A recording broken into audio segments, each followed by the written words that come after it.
할렐루야. 오늘 저는 여러 성도님들과 함께 천사를 명하사 우리를 지키시는 하나님, 이런 제목으로 함께 은혜를 나누고자 합니다. 첫째 단락은 천사에 관해 알려주신 내용들, 즉 성경에 기록된 천사들에 관한 내용을 소개하고자 합니다.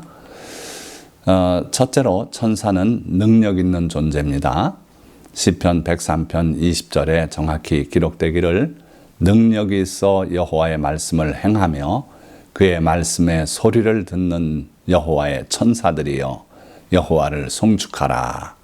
자, 첫째는 능력이 있더라는 거예요. 그래서 역사적으로 보면 히스기야를 침범해 들어왔던 그 아람 군사들, 하나님의 천사 단수로 돼 있어요. 한 명이에요.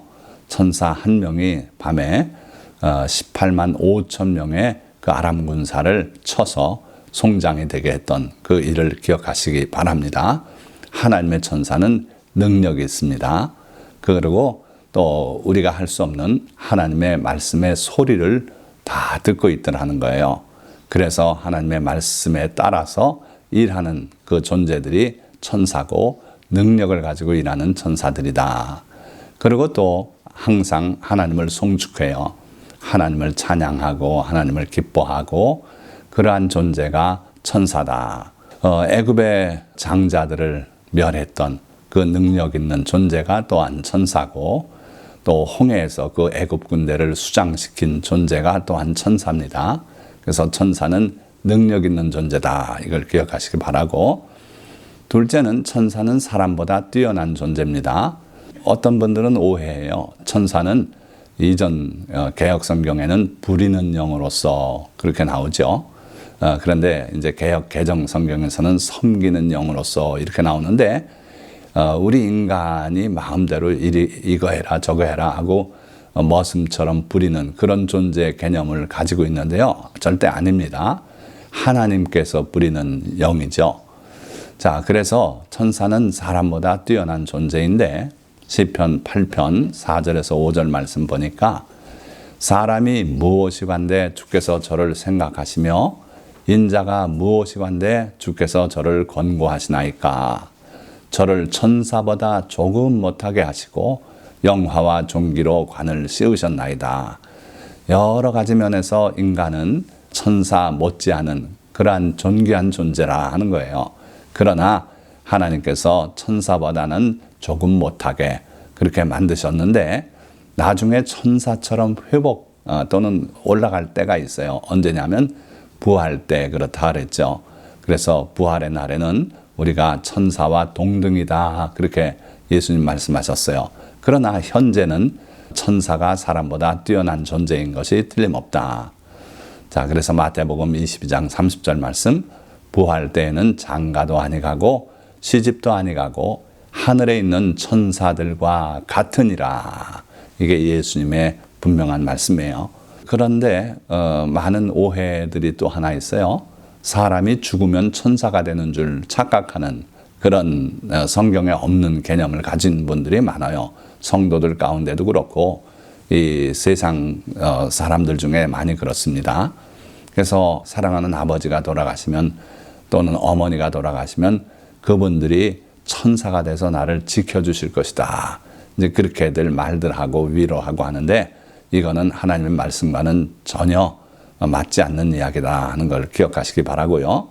자, 세 번째 말씀은 천사들은 역할과 이름을 가지고 있다 하는 거예요. 그러니까 단순한 영적인 존재에 불과하다. 절대 그렇지 않습니다.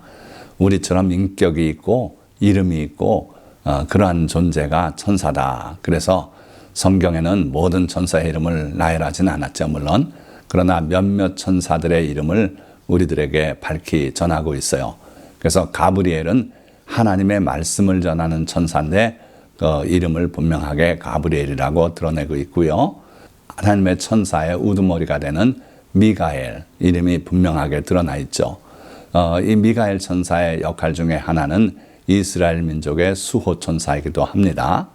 그래서 다니엘 12장 1절 말씀 보면 그때 내 민족을 호위하는 큰 군주 천사장이란 이야기예요.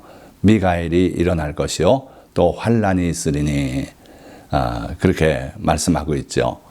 또 삼손의 아버지 마노아에게 나타나서 장차 태어날 그 삼손에 관해서 말씀해 주신 그 천사가 굳이 이름을 묻자 어찌하여 내 이름을 묻느냐, 내 이름은 기묘자라 하니라. 이건 그냥 우리말로 번역이 돼서 기묘자라고 되어 있지만 하나의 이름이에요. 그런 기묘자란 뜻을 가진 이름. 그래서 성경은 분명하게 가브리엘, 미가엘, 기묘자 이런 천사들의 이름을 우리에게 알려주고 있고, 하늘에는 셀 수 없는 수많은 천사들이 자기의 이름을 가지고 하나님의 뜻에 따라 일을 하는 그러한 역할을 하고 있다. 그 중에 이제 타락한 천사 하나가 있는데 루시퍼라고 잘 기억하시죠? 이렇게 해서 각기 다른 이름을 가지고 있고 일하는 존재가 천사다. 네 번째, 그러나 천사는 숭배 대상이 아닙니다. 요한계시록 22장 8절에서 9절 말씀 보니까 요한이 주님의 그 모든 계시를 다 받고 그러고 나서 내가 듣고 볼 때에 이 일을 내게 보이던 천사의 발 앞에 경배하려고 엎드렸더니 그 모든 내용들을 자기에게 다 드러내 주었고 설명하고 하는 그 천사를 보고 그 발 앞에 엎드렸다 그랬어요. 경배하려고. 그랬더니 그 천사가 내게 말하기를 그리하지 말고 하나님께 경배하라. 나도 너와 같이 하나님의 종이다 하면서 천사는 결코 경배 또는 숭배의 대상이 아닌 것을 분명히 말씀하고 있어요. 예수님께서도 그 사탄이 자기에게 절하면 온 세상의 영광을 다 주겠다고 거짓 약속을 할 때 주 너의 하나님께 경배하고 오직 그를 섬기라 이 말씀으로 사탄을 여지없이 물리치셨죠. 그러니까 천사는 아무리 능력이 많고 존귀한 존재일지라도 숭배 대상은 아니다. 이걸 기억하시기 바라고요. 좀 전에 말씀드렸던 그 삼손의 아버지 마노아가 제사를 드리려고 그랬어요. 그랬더니 그 천사가 제지를 하지요. 여호와께 제사를 드려라. 나에게 할 게 아니다. 그렇게 해서 천사는 결코 숭배 대상이 아니다 하는 것을 여러분들이 기억하시기 바랍니다. 다섯 번째로는 천사는 영안이 열려야 볼 수 있어요. 우리 육안으로는 볼 수 없는 존재가 천사다. 그러나 그 천사가 우리 곁에 와 계시고 우리를 지켜주시고 또 하나님의 명을 받아서 많은 일들을 하고 있다. 이걸 기억하시기 바라요.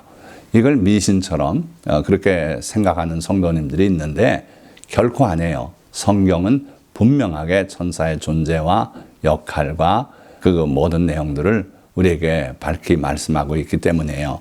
그래서 민수기 22장 31절 말씀 보니까 그때 여호와께서 발람의 눈을 밝히심에 여호와의 사자가 손에 칼을 빼들고 길에 선 것을 그가 보고 머리를 숙이고 엎드리니 발락이라고 하는 임금이 이 발람 선지자를 청해서 이스라엘을 저주하려고 할 때 하나님께서 막으셨어요. 그러나 나중에 거듭 그를 청하니까 가기를 허락하시고 단지 하나님이 내게 말씀하는 내용 외에는 결코 말해서는 안 된다. 그래서 발람이 발락을 따라서 가는데 어느 좁은 골목이 나왔어요. 포도원 두 양쪽에 돌담이 있고 그런데 타고 가던 나귀가 자꾸 안 가고 벽에 몸을 으쩍대고 이러고 있는 거예요. 그래서 회초리를 들어서 자기가 타고 있는 당나귀를 때리고 또 때리고 하니까 나중에 당나귀가 말하지 않습니까? 왜 나를 때리시냐고, 내가 이런 적을 본 적이 있냐고, 평생 내가 주님을 모시고 다니지만 이런 적이 없지 않냐고. 그런 순간 하나님께서 발람의 눈을 밝히셔서 자기 앞에 천사가 칼을 빼들고 조금만 더 나갔으면 그 칼에 맞아 죽을 뻔했던 위기의 순간을 보여주셨어요. 여러분들 천사 본 사람 거의 없지요. 저도 못 봤습니다. 영안이 열려야 볼 수 있어요. 천사를 보여주셔야 볼 수 있다 하는 거예요. 열왕기하 6장 17절에도 엘리사 선지자가 어느 날 아침에 도단성에 있을 때 그 아람 군대가 도단성을 포위하고 그 엘리사 선지자를 잡으려고 하지 않습니까? 그럴 때 하인이 보고 놀래서 큰일 났습니다. 이럴 때 엘리사 선지자가 하나님께 기도하여 이르되 여호와여 원하건대 그의 눈을 열어서 보게 하옵소서 하니 하나님께서 그 청년의 눈을 여심해 그가 보니 불말과 불병거가 즉 천사들이 산에 가득하여 엘리사를 둘렀더라. 정말 하나님이 눈을 열어주실 때는 우리가 우리 주변에서 우리를 지키고 함께하는 천사를 볼 수 있을 줄 믿습니다. 얼마나 그 순간에 기쁘지 않겠어요? 그러나 우리가 직접 육의 눈으로 또는 영안이 열려서 보지 못했더라도 예수님은 보지 못하고 믿는 자가 더 복되다고 그렇게 말씀하시지 않습니까? 그러니까 여러분들이 성경에 기록된 이 하나님의 말씀을 굳게 믿으시고 천군 천사들이 우리 주변에서 우리를 지키고 있다, 우리를 둘러 진치고 지키고 있다 하는 것을 믿으시기를 주님의 이름으로 축원드립니다. 자, 그러나 천사가 항상 이렇게 안 보이는 모습으로 우리 주변에만 있냐? 아니고요. 때로는 사람의 모습으로 나타나기도 합니다. 사람이나 청년이나 또는 사자라고 이렇게 호랑이 사자가 아니고 사자, 말씀을 전하는 자를 말하죠. 이렇게 기록되기도 했어요. 그래서 마가복음 16장 5절 말씀에 무덤에 들어가서 흰옷을 입은 한 청년이 우편에 앉은 것을 보고 놀라매 예수님의 부활의 그 새벽에 있었던 장면 아닙니까? 분명히 다른 복음서에서는 천사라고 기록했는데 이 마가복음에서만은 청년이라고 기록했어요. 그러니까 이 천사가 청년의 모습으로 우리 가운데 나타났더라 하는 걸 알 수 있죠. 그래서 모든 사람이 볼 수 있는 모습으로 나타나기도 하신다 하는 거예요. 자, 더 명확한 건 다니엘 9장 21절에 이전 이상 중에 본 그 사람 가브리엘이 빨리 날아서 저녁 제사를 드릴 때 즈음에 이렇게 기록하고 있어요. 이전에 봤던 그 비전으로 봤던 그 사람 가브리엘, 천사를 사람이라고 표현하고 있어요. 그러니까 우리는 천사하면은 대표적인 특징을 날개를 그려놓지 않습니까? 그것도 요즘 와서는 아주 큰 날개들, 한번 피면 그냥 온 주변이 다 덮이는 그런 날개를 가진 천사로 이렇게 생각하는데 성경에는 날개 달린 천사는 하나님의 보좌 주변에 있는 그룹 천사 외에는 없어요. 그래서 사람의 모습으로 나타나기도 한다 하는 것이고 아브라함에게 나타났던 세 사람도 사실은 두 천사와 또 여호와 하나님에서 세 사람으로 나타나기도 하고 그랬어요. 자, 두 번째 단락입니다. 천사를 체험한 사람들을 소개해 드리려고 그래요.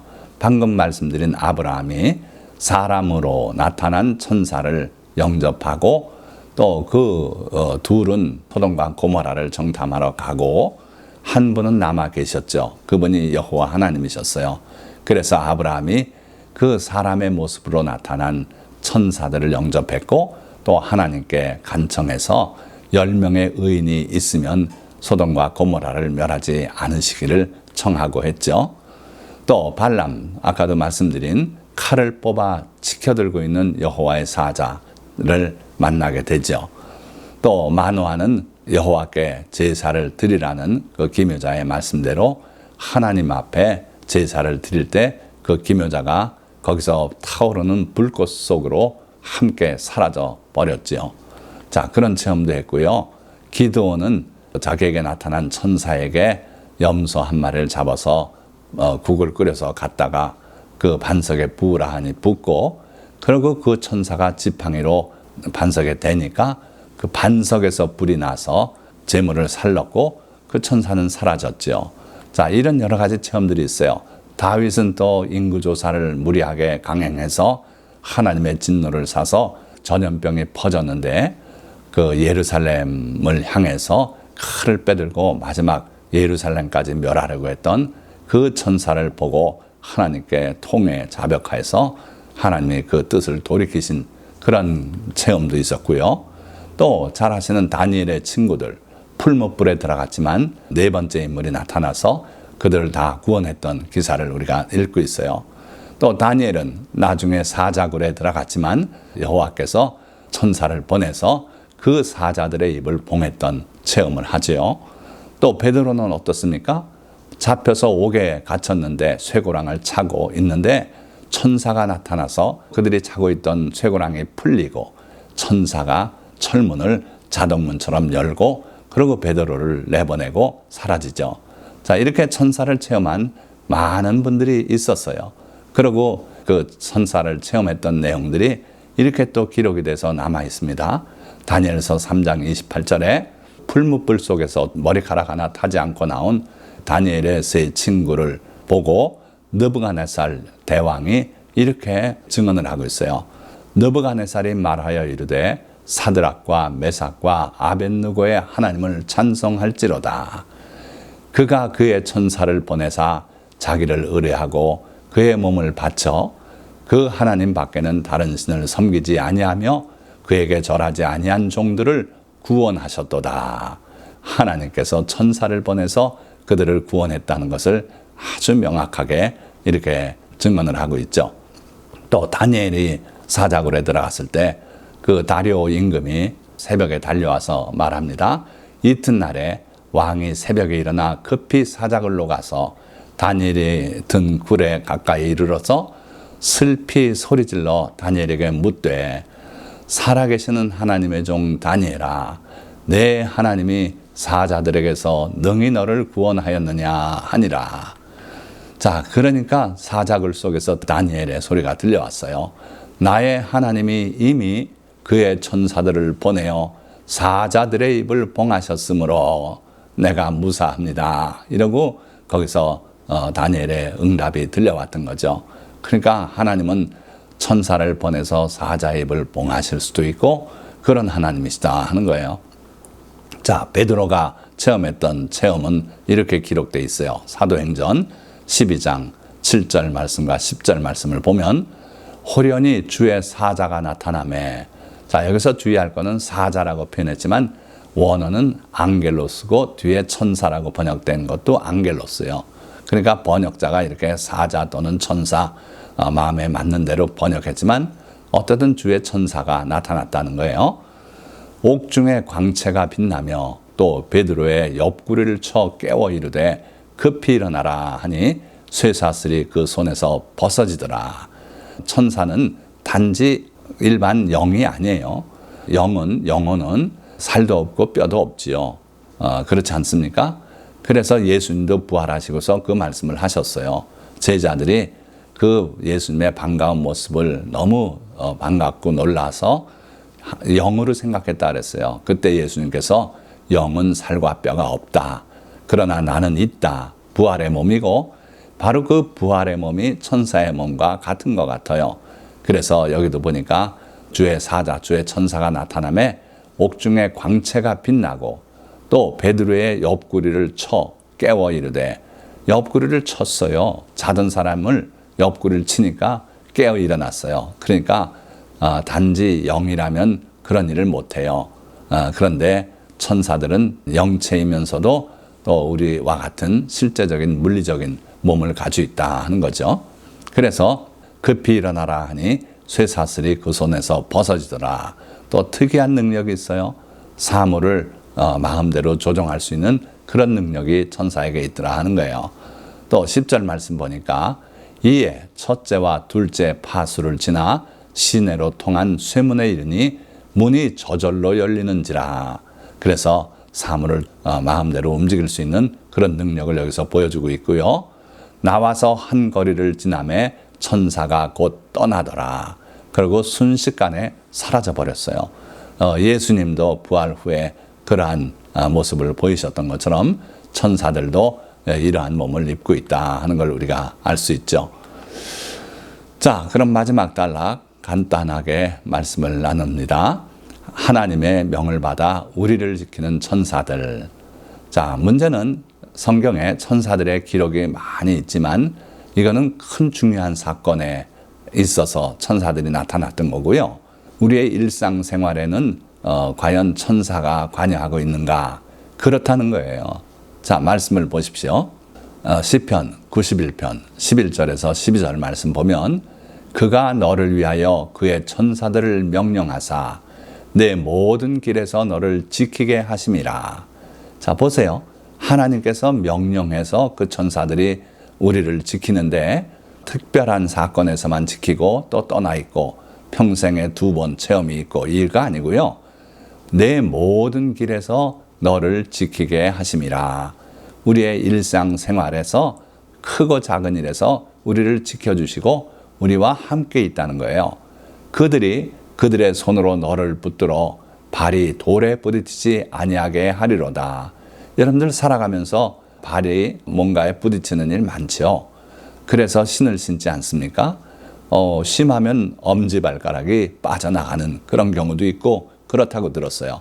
그런데 하나님의 자녀는 하나님께서 자기 천사를 명해서 지키게 하시는데 바로 이런 사소한 일, 발이 돌에 부딪히는 일, 다반사로 일어날 수 있는 일, 그런 일조차도 막아주신대요. 일상생활에 늘 함께 하시고 얼마나 감사하지 않습니까? 여러분들 이와 같은 은혜를 체험하고 입고 살고 싶지 않으세요? 믿으시어요. 믿고 하나님께 간구하면 이러한 은혜가 여러분들의 것이 될 줄 믿습니다. 여호와의 천사가 주를 경외하는 자를 둘러 진치고 그들을 건지시는도다. 때로는 우리가 위기에 처하면은요, 하나님께서 내 수호 천사뿐 아니라 다른 여러 천사를 보내어서 우리를 둘러 진치고 건지신다 그랬어요. 도단성의 체험이 그거 아닙니까?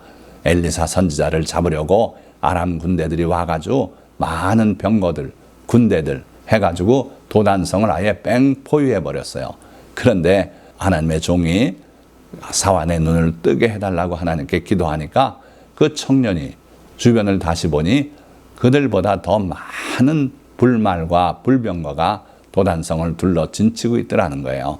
그래서 하나님께서는 경우에 따라서는 많은 천사를 보내어서 건져주시는 그런 은혜가 있다. 이것이 우리 모두의 누려야 될 그런 특별한 하나님의 은총이고, 여러분들이 믿고 기도할 때 이와 같은 은총을 누리실 수 있을 줄 믿습니다. 뿐만 아니라 위대하고 훌륭한 사람들에게만 그와 같은 은혜가 있는가? 그렇지 않고요. 마태복음 18장 10절의 말씀을 보니까 삼가 이 작은 자 중에 하나도 업신여기지 말라. 너에게 말하노니 그들의 천사들이 하늘에서 하늘에 계신 내 아버지의 얼굴을 항상 배옵느니라.